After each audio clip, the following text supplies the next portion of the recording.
For over a decade, Lisa Vanderpump operated as the absolute sovereign of West Hollywood. She moved her staff like chess pieces across SUR. Today, she is a peripheral narrator in a franchise she built from the ground up. Behind the glossy pink aesthetics and luxury pet rescues lay a highly calculated control system. Lisa engineered a behavioral simulation where she functioned as employer, judge, and executioner. Her subjects were broke, codependent restaurant workers. They relied on her shift scheduling and meager reality television stipends simply to survive in LA. Over 11 seasons, that dynamic fractured. The very simulation she built generated so much independent wealth that Lisa eventually became obsolete. The exile of a reality TV kingmaker was a systemic result of the very dynamic she created. The foundation of this authority was economic, rooted within the geographic borders of West Hollywood. In 2013, cast members were paid just $5,000 a season, a fraction of Lisa's restaurant revenue. Because this television paycheck was negligible, they relied on tips to pay rent. Lisa utilized the threat of unfavorable shift scheduling to enforce total compliance. The mother-hen archetype was a strategic cover. It obscured a transactional system where corporate production and personal investment were the primary drivers. These cast members functioned as expendable labor. Their survival required total submission to a matriarchal hierarchy. Lisa's power was not based on maternal respect. It was maintained by a strict economic monopoly over the cast's livelihoods. In 2023, the walls of that controlled ecosystem were breached by a mainstream media explosion known as Scandival. Tom Sandoval's actions acted as a catalyst. They moved the cast out of the service industry and into the mainstream. The fallout created a massive financial windfall. Female cast members secured multi-million-dollar corporate sponsorships, gaining independent wealth that Lisa could not touch. Ariana Madix achieved total exit velocity. She secured major hosting roles and a Broadway debut that were entirely unlinked to Lisa's restaurants.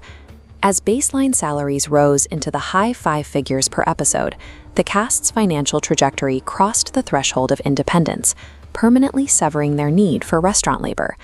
When reality stars generate millions on their own, the threat of losing a restaurant shift carries no weight. The kingmaker's primary weapon was neutralized. This financial parity triggered a psychological rebellion. The cast no longer had to accept the flaws in the mother-hen mechanism to keep their jobs. Friction points started appearing during recent reunions.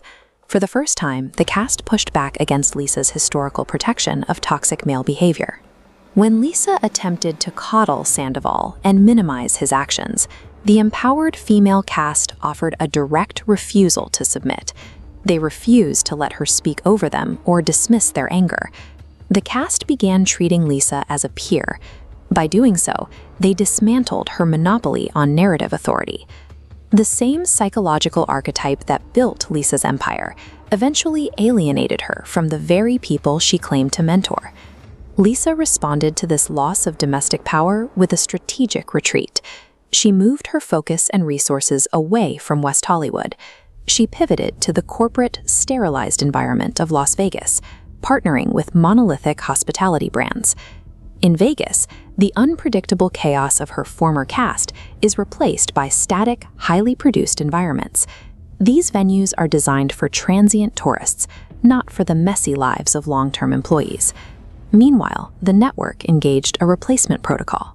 Bravo spun off the legacy cast into a new show, The Valley, which entirely excludes Lisa's presence and control. Her attempt to recreate the SUR dynamic with Vanderpump Villa failed. It tried to manufacture the matriarchal simulation with strangers who lacked an authentic history. The original cast dominates the cultural conversation without her. The architect is isolated from her most successful creation. The original cast now operates entirely outside of her orbit. In the world she built, the architect is no longer a requirement for the system to function.